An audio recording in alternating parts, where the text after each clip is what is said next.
Om Shri Gurubhyo Namaha Harihi Om Shlambaradaram Vishnu Shashivarnam Chaturbhujam Prasannavadanam Dhyayet Sarva Vighnopashantaye Gurur Brahma Gurur Vishnu Gurur Devo Maheshwaraha Guru Sakshat Param Brahma Tasmai Shri Gurave Namaha Gurave Sarvalokanam Vishaje Bhavaroginam Hidhaye Sarvavidyanam Shri Dakshinamurtaye Namaha Shruti Purananam Alayam Karunalayam Namami Bhagavat Shankaram Lokashankaram Apara Karuna Sindhum Jnanadam Shantarupinam Shri Chandrasekhara Gurum Pranamami Mudanvaham Paripuryamonam Gatadasthitinja Vrajan Bharatasya Pradeshat Pradesham Madhusyandi Vacha Janan Dharmamarge Nayan Shri Jayendro Gururbati Chitte Navama Shankaran Vakya Vijayendra Saraswati Shri Gurum Vishtamar Garunetaram Sanmati Pradam Sadguru Charanaravinda Bhyan Namaha Shri Guru Pyo Namaha Harihi Om.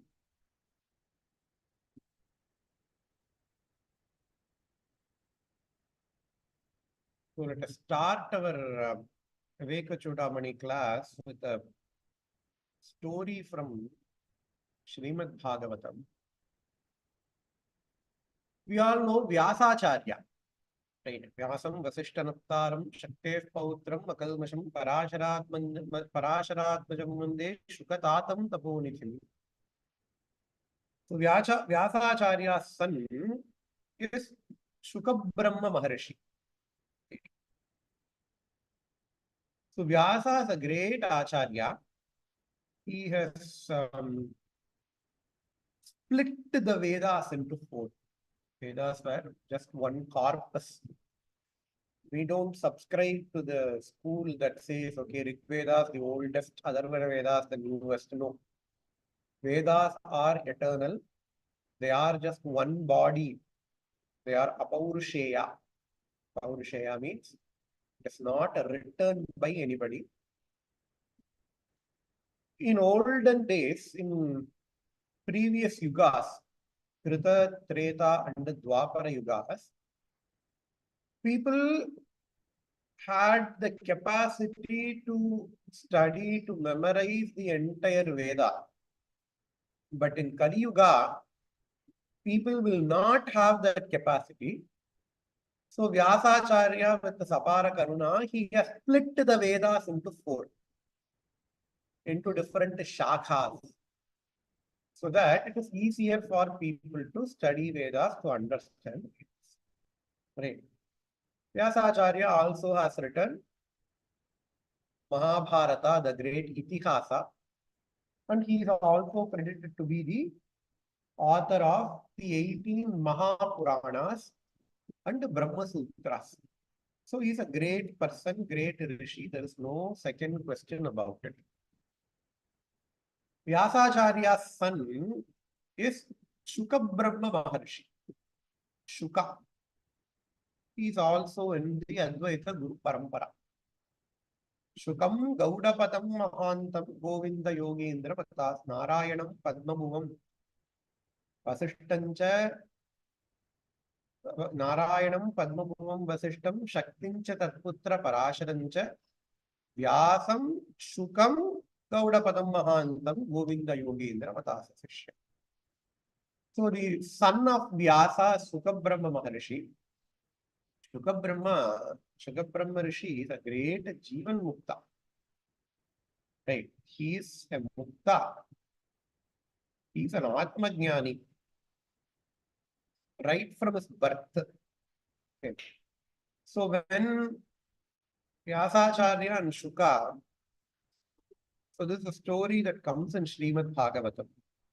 It extols the Atma Jnanitvam of Shukabrahma Maharshi.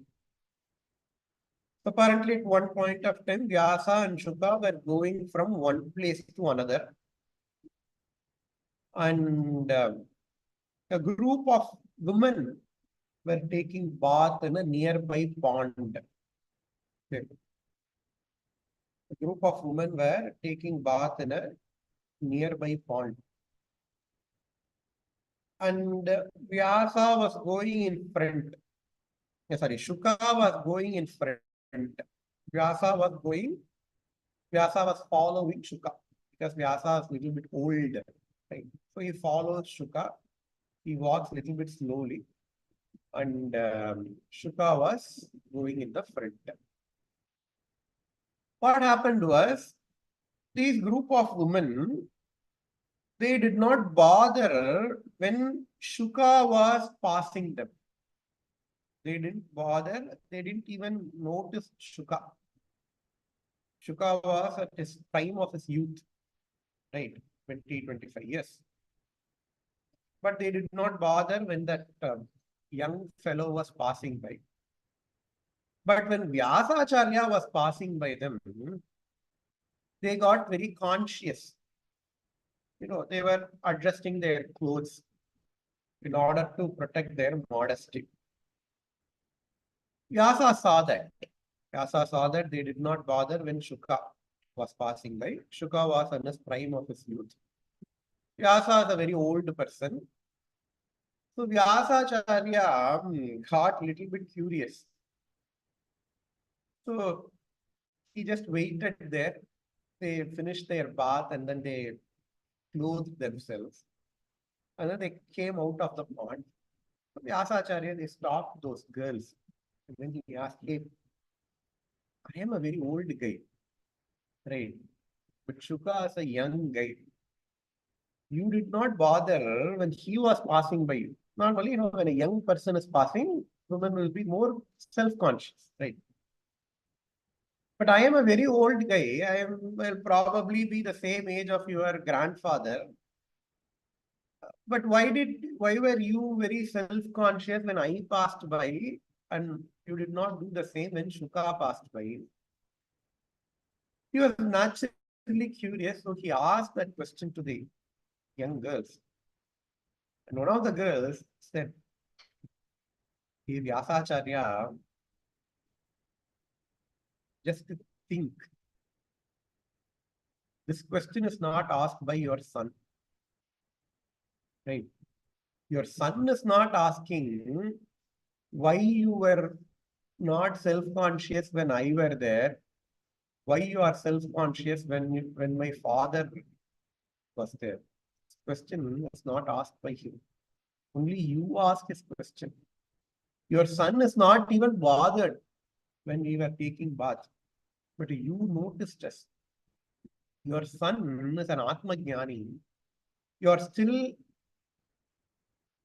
still have a long way to go, said the girls to the Vyasacharya. And another instance. So all these stories are to tell how Shuka is a great Atma Jnani. So Shuka was born and he attained Atma Jnana at a very young age. So Shuka told Vyasa, I'm going to go and do tapas. I don't want to enter into Grihastha ashrama. Remember, rishis are not sannyasis. Rishis are not sannyasis. So rishis can enter into Grihastha ashrama. They can get babies. They can get progeny. That is how the Rishi Parampara came. Right? Vyasam Vasishta Naptaram, Shaktev Pautram, Parasharatmajam. Vyasa himself is the son of Parashara, grandson of Shakti, the Rishi Shakti. So they are allowed to enter into family. So Vyasa wanted his son Shuka to marry somebody to get a grandson. So Vyasa said to Shuka, hey Shuka, you have to get married. You have finished your Vedadhyayana. It's now time for your marriage. And Shuka said, no, nothing doing. I am an Atma Jnani. I know that my body is different from my own self. I am Atma, I am na Dehaha. And the marriage is only for the body, not for the Atma. Right? There is only one Atma. How can one Atma marry somebody else? So all the marriage, etc., is only for the body, not for the Atma. Okay, what is wrong in doing something for your body? When I get married, I cannot spend time in doing Atma Dhyana. Right? There is nothing wrong in getting married. And Shuka does not say when you are married, you cannot be an Atma Jnani. There are several instances in Bhagavatam, in Puranas and Itihasas where married people are Atma Jnanis. But Shuka said, I am not interested in much. I want to do only Atma Jnanam. Viveka Chudamani Shanam Shira. Just like the Kaivalya Upanishad says, Viveka Shukasanastha. I want to be alone. I don't want to be disturbed by anything. I want to Sadatma Dhyana Niratam. I want to do Sada Atma Dhyana, said the Shuka. And Shuka said, okay, now that I have done my Veda Adhyayana, I'm going to go alone. You are my father, I respect you, but I want to take up the sannyasa. So Shuka started walking away from Vyasa. Vyasa, even though he himself is an Atma Jnani, that Vasana will pull, right? So Vyasa started crying. Hey, my son is going. And he started shouting Shuka's name. Hey, Shuka, come back. Hey, Shuka, come back. So you just have to imagine. It is a forest. There is one hermitage, one ashrama for Vyasa, where Shuka has been staying and studying. It is all covered with nice trees, plants, birds, animals, water bodies, hills, etc. They all are surrounded. They all surround the ashrama of Vyasa. And Shuka slowly is walking away from Vyasa's ashrama. The Vyasa is also old, right? He cannot walk as fast as Shuka. So Vyasa is coming, is following Shuka. He says, hey Shuka, hey Vatsa, hey Shuka, don't go, don't go, don't go. Vyasa is shouting. Normally, when somebody calls my name, what will I do? I will reply. Right? Say, I'm walking away. I forgot something, my phone or my wallet in my house. So somebody from my house is coming out. He says, hey Shyam, you forgot your wallet. What will I say? I'll just turn. So somebody calls out my name, I will turn and then I will answer to the call. Right? Hey, okay, what is it? Right. So when Vyasacharya was calling Shuka's name, whatever the things that are surrounding, the trees, the animals, the birds, the river, the mountain, they all started replying to Vyasa. Somebody calls out my name, I will reply. But when Vyasa called out Shukabrahma Rishi's name, the entire surrounding things in the ashrama, in both living things and non-living things, the trees, the plants, the herbs, the flowers, the birds, the ants, the mosquitoes, the hill, the pond, everything started replying to Vyasa. Hey, did you call me? Hey, did you call me? Why did you call me? How is it possible? How is it possible that if I call me, if somebody calls me, my surroundings start replying? How is it possible? Vedanta says it is possible. Why? Because everything is Atma. Right. So we'll have the story by side. You will see another example and then we'll come back to the story. Why am I elaborating this? We will know in a little bit time. I'm going into a gold shop, Kalyan Jewelers, Joy Alukas, 100% gold. no diamond, nothing, pure gold. Right? I see everything.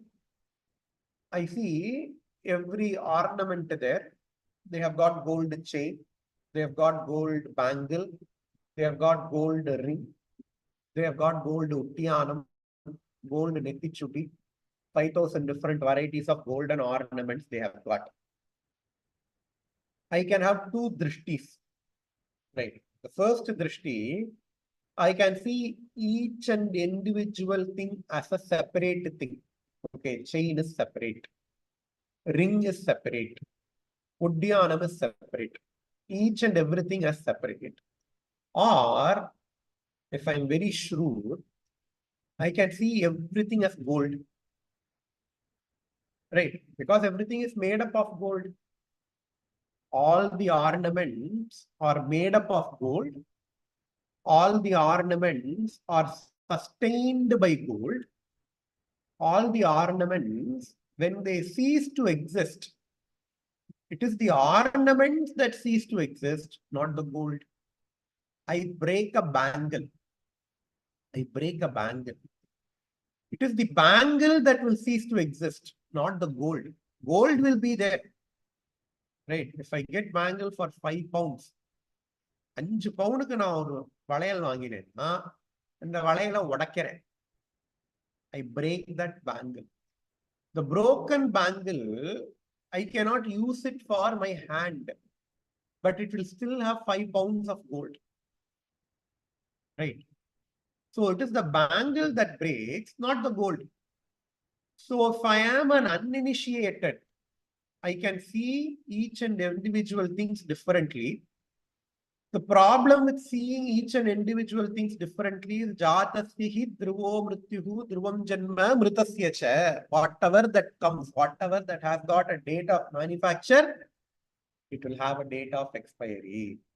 But if I see everything as gold, then there is no creation for gold, there is no destruction for gold. Gold exists. We can only say that. We cannot say anything more than gold exists. Right? Because gold is the karanam, jewels are karyam. Right? Yatova imani bhutani jayante, yena jatani jivanti, yat pravishanti abhishanti. Yes, Upanishad. Upanishad, somebody asked, hey, what is Brahman? Can you tell me Brahma Lakshanam? Yatova imani bhutani jayante, yena jatani jivanti, yat pravanti abhisham, yat pravishabhishanti. From which the entire universe is born, because of which the entire universe is sustained, onto which the entire universe rests. That is the Brahman. Right? Gold is that thing from which the entire jewelry is born, because of which the entire jewels are sustained, onto which the entire jewelry shop will go and rest after its breakage. Right? And what is the relationship between gold and jewels? Gold is karanam, jewels are karyam. Now we have established the same kind of relationship with Brahman and the universe. Brahman is that from which the entire universe is born. Brahman is that because of which the entire universe is sustained. When the entire universe ceases to exist, they go back to being Brahman. And what is the relationship between Brahman and the universe? Karana, Karya, Sambandha. Brahman is Karanam, universe is Karyam. So now we have found a parallel. Gold is Karanam, jewels are Karyam. Brahman is Karanam, universe is Karyam. Right? And now we know that Brahman is equal to Atma. Ayamatma Brahma, says Upanishad. No, this is like a mathematical derivation of a mathematical theorem. Right? So we have an analogy. Gold is Karanam, Jewels are Karyam. Brahman is Karanam, universe is Karyam. Now, Brahman is equal to Atma. Brahman is equal to Atma. Aham Brahmasmi. Tattvamasi. Prajnanam Brahma. Ayamatma Brahma. These are Mahavakyas that are present in the Upanishads. What are Mahavakyas? They are equations. People like to hear these words even in spiritual lectures. Equations. E is equal to mc square. What does that equation say? Energy and matter are the same. Matter and energy, they are not different, they are the same. That is why it is called as the greatest equation of all time. Right? Same way, spiritually, Mahavakyas are the greatest equations of all time. Why? Because it says Atma is Brahma. Even though energy seems to be different from matter. Okay, matter has got a separate shape. Matter has got a separate size. Matter is not subtle, it is gross. Matter is inert. Right? If I have a mic is going to be inert. But energy is not like that. Energy does not have a separate shape. Energy is not localized. Matter is localized. You can tell the position of the matter exactly in an XY coordinate. You cannot tell that for energy because it is in wave form. Right? Energy is not inert. Energy causes a lot of things. Right? Even though matter looks completely opposite to energy, even though matter looks completely opposite to energy, there is a equality. Right? Matter is energy, energy is matter. They are interconvertible. That is what this greatest equation of the all time E is equal to mc square says. In the same way, the Jivatma, Atma, that is I, Aham, I might look completely different than Brahman. Brahman is Satyam Jnanam Anantam, says Upanishad. Brahman is existing, Sat. Brahman is omniscient, Jnanam. Brahman is infinite, Anantam. But in my experience, I don't feel like I exist always. I have a date of birth. Even though I don't like it, I will have a date of death. I say this body. I don't even know the spelling for the word omniscient. I am an alpagnya. I am not infinite, Ananta. I am localized. I feel that I am within this body. Even though how much ever fat I become, I cannot even fill this room. So I am finite. So even though experientially we think that there is a great difference between Atma and Brahman, Upanishad says Atma is Brahman. Why? Because you only have a misidentification with Atma, with body. You think Atma is body. Atma is not body. Atma is something that works through the body. Right? So, Atma is equal to Brahman. It's the greatest equation of Vedanta. Just like how E is equal to mc square is the greatest equation of science, which talks about the oneness of matter and energy. Atma is equal to Brahman is the greatest equation of Vedanta, which talks about the oneness of Atma and Brahman. So Atma is equal to Brahman. And Brahman is equal to universe. Right? Just how we say gold is equal to all the jewels. Because gold is the Karana, jewels is the Karyam. We say gold is equal to the entire jewelry, all the jewels. The same way, Brahman is equal to universe. Atma is equal to Brahman. So even though we don't like it, even though it is completely contrary to our experience, what will be the corollary? If A is equal to B, B is equal to C, the zeroth law of thermodynamics will say A is equal to C. We saw Atma is equal to Brahman, Brahman is equal to universe, then Atma is equal to universe, right? Atma is equal to Brahman, Brahman is equal to universe, then Atma is also equal to universe. That is why when Vyasacharya called out Shuka, because Shuka, he identified himself not with this body, but he identified himself with the entire universe. When somebody calls me, I will reply, right? Because I identify myself with the body, I reply through my mouth. But if I identify myself with the entire universe, that is why when Vyasa called out Shuka, the entire universe surrounding him started replying. The birds started answering. The river started answering. The mountain started answering. No, everything that surrounded the Shuka, everything that Shuka identified himself with, everything started answering.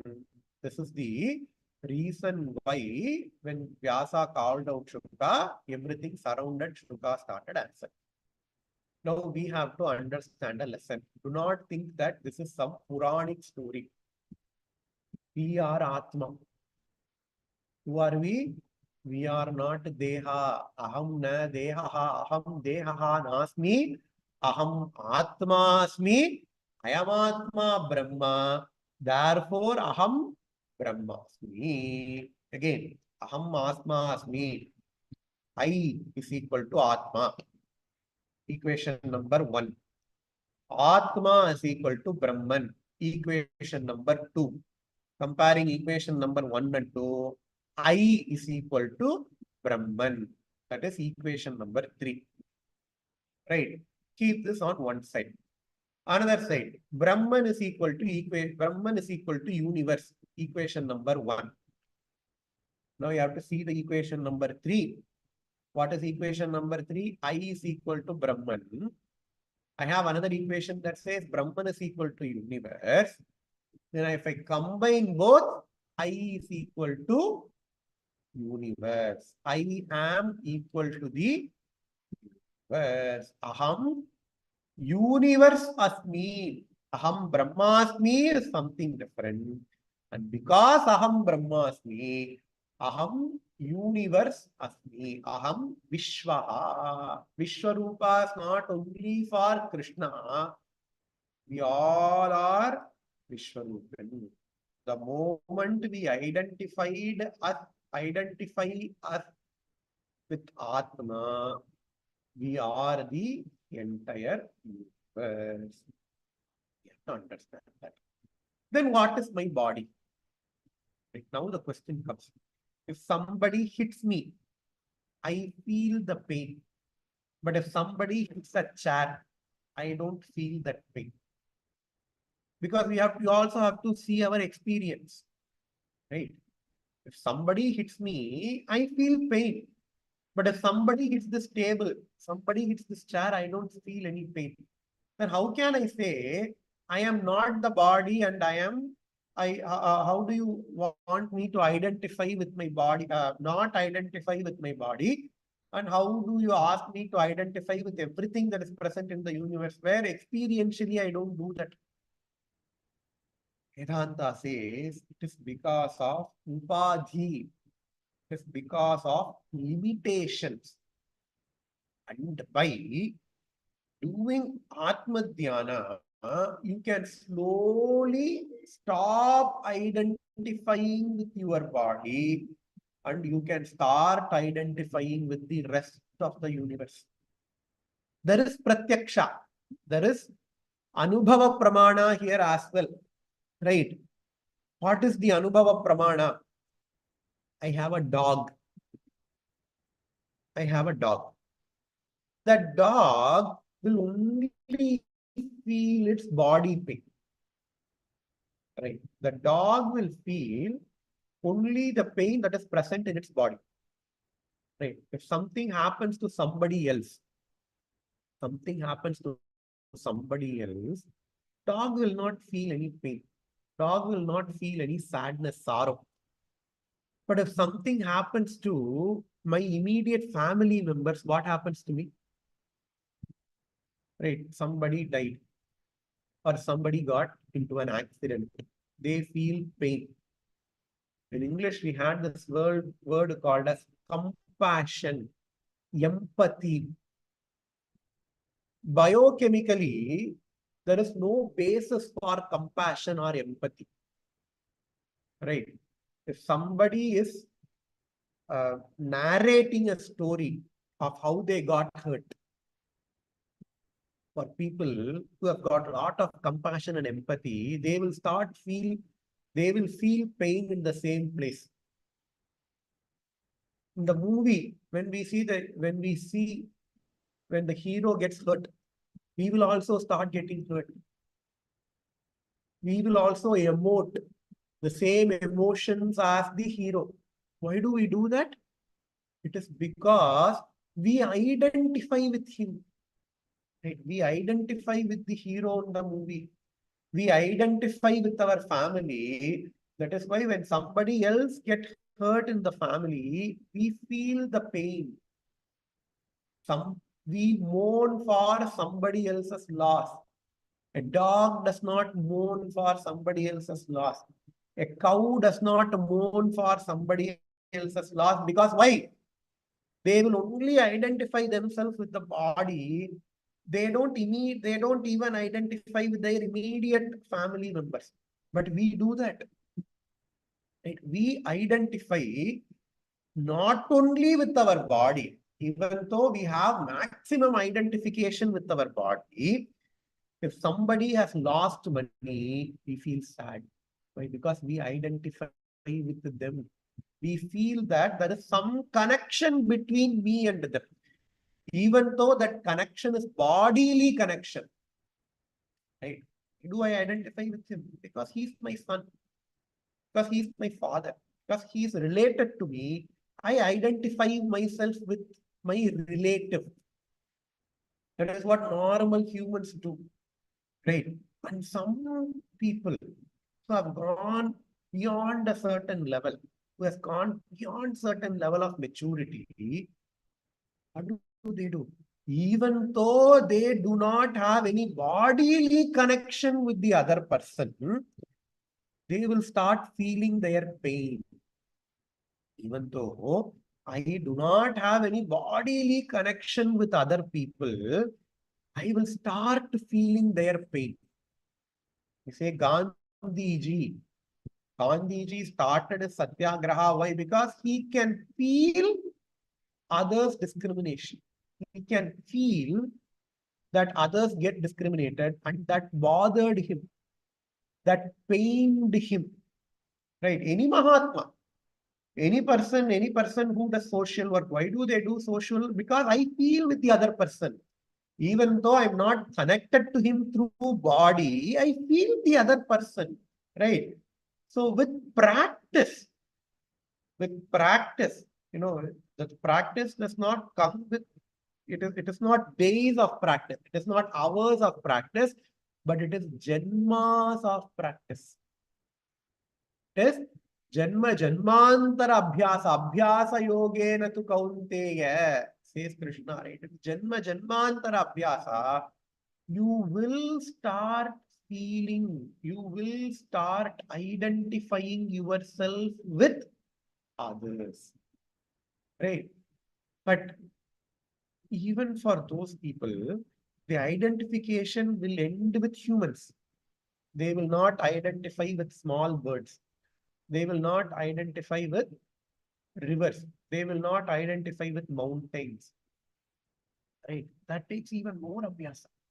So with increasing abhyasa and Atma Dhyana, slowly you will start feeling with everything that is surrounding me. What do? You are breaking the upadhi. When I feel myself with the body, I am limited by the body. Upadhi means limitation. I am limited by the body. Right? For little bit more compassionate people, I feel with my body, that is okay, but I will also identify with my family, right? My family then becomes my upadhi. I am limited. My family becomes my upadhi. For even more spiritually evolved person, probably my gramam, my village becomes my upadhi. Right? See, even though it is limitation, the limitation gets extended. Previously, it was my body, then it became my family, then it became my village, it becomes my country, it becomes entire humanity. I will start feeling with the entire humanity. Entire humanity becomes my upadhi. Even though it is the broadest of the broadest outlook, it is still limitation. No, because I'm not identifying myself with an animal. But if you evolve spiritually, you feel oneness with the entire universe. You feel abheda. You will feel advaita. What is advaita? Na dvaitaha asti. Dvaitam means the second thing. Na dvaitaha. There is no second thing. I feel with my body. I identify with a dog. I identify with a mountain. I identify with a pond. I identify with each and every blessed thing that exists in the universe. Right? I break the shackles of upadhi. I break the shackles of upadhi. Brahmasti. Brahmadi stamba paryanta mrishamatra upadhayaha tatah purnam swatmanam pashyedekatmana sthitam. Acharya says Brahmadi stamba paryanta, right from Brahma, Chaturmukha Brahma, to a blade of grass. Right from Brahma to a blade of grass, everything is only upadhi. Mrisha matra. Mrisha, abdina unreal. Just how we say um, the carnal neer, the water that we see in a desert, the road, it is just optical illusion due to total internal reflection. That is mrisha. It is only optical. I cannot get satisfied with that water. I cannot satiate my thirst. I cannot quench my thirst with that water. Right? In the same way, that's why it is called as mrisha. Same way, the bodies of Brahma, Chaturmukha Brahma, to a blade of grass, everything is only upadhi. It is a limitation. Brahmadi stamba paryanta mrisha matra upadhayaha. Ataha, therefore, purnam swatmanam pashyet. You have to identify with Atma, Swa Atma, not somebody else. Swa Atma. What is the nature of that Atma? Purnam. The fulfilled Atma. Unlimited Atma. Upadhis are limited entities. Unlimited Atma. Purnamada Purnamidam Purnat Purnamudachyate Purnasya Purnamadaya Purnameva avasishyate. ततः पूर्णं स्वात्मानं पश्येत् एकात्मना स्थितम्. Ekatmana, as my own self. You have to see everything as my own self. That is the real Atma Jnanam. That is the real Atma Jnanam. That is the real moksha. Because I am everything. Only when we have that, you will start having compassion towards everything. Only when we have that, you will have compassion towards everything. Mayyeva sakalam jatam. Mayi sarvam pratishtitam. Mayi sarvam layam yanti. Tasmad Brahma dvayam asmyaham. Says Upanishad. Mayyeva sakalam jatam. Everything came from me. Me is not my body, Atma. You have to be very, very careful. Me, not the body. It does not refer to my body. It refers to Atma. Mayyeva sakalam jatam. From me, everything comes around. Mayi sarvam pratishtitam. Only in me, everything is established. Mayi sarvam layam yanti. Only on to me, everything becomes laya. Tasmat brahma advayam asmi aham. Tasmat brahma advayam asmi aham. Says Upanishad shloka, says Gita shloka.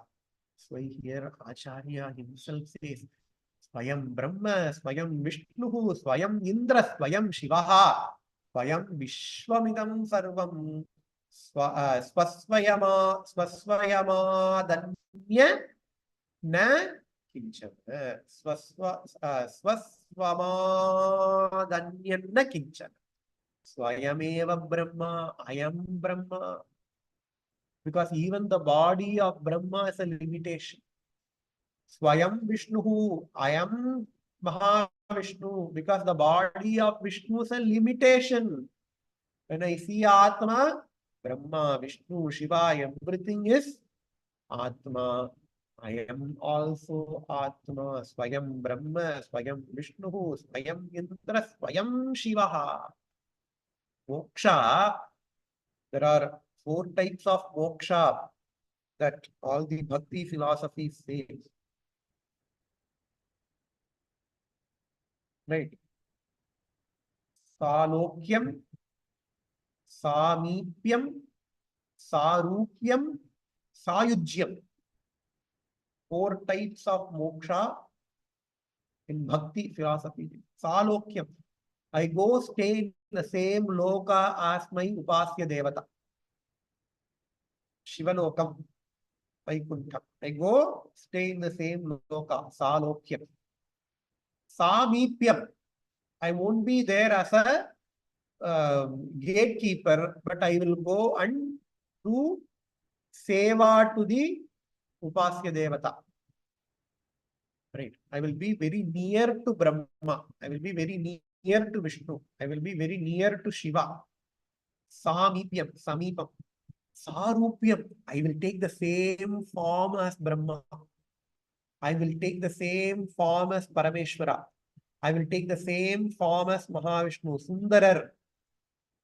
He in previous Janma, he had the same Swarupa as Parameshwara. That is Sarupyam. The highest mukti in bhakti philosophy, Sayujyam. I go and I mix with Parameshwara. There is no difference between me and Parameshwara. There is no difference between me and Mahavishnu. Swayam Brahma, Swayam Vishnu, Swayam Indraha, Swayam Shivaha, Swayam Vishwamidam Sarvam. Vishwam. This entire universe. Who am I? Who is this universe? I am the universe. Swayam Vishwam Idam Sarvam. Swasmad Anyat Na Kinchana. Swasmat, other than my own self. Anyat, other things. Na Kinchana. Than the self. Other things than the self is not there. Swasmad Anyat Na Kinchana. We can get this, we can get to this level, but with abhyasa. Just like how the same person who who identifies only with the body, he will start identifying with his family, he will identify with the grama, he will identify with the city, he will identify with this country, he will identify with the humanity, he identifies with the entire thing in the same way. We ourselves also can get to this level with abhyasa. Let's all pray to Bhagavan that Bhagavan blesses us the opportunity to do this abhyasa. With this, we will finish today's class. पूर्णमदः पूर्णमिदं पूर्णात् पूर्णमुदच्यते पूर्णस्य पूर्णमादाय पूर्णमेवावशिष्यते। ओम शांति शांति शांति। श्री गुरुभ्यो नमः। हरि ओम। Thanks a lot. Have a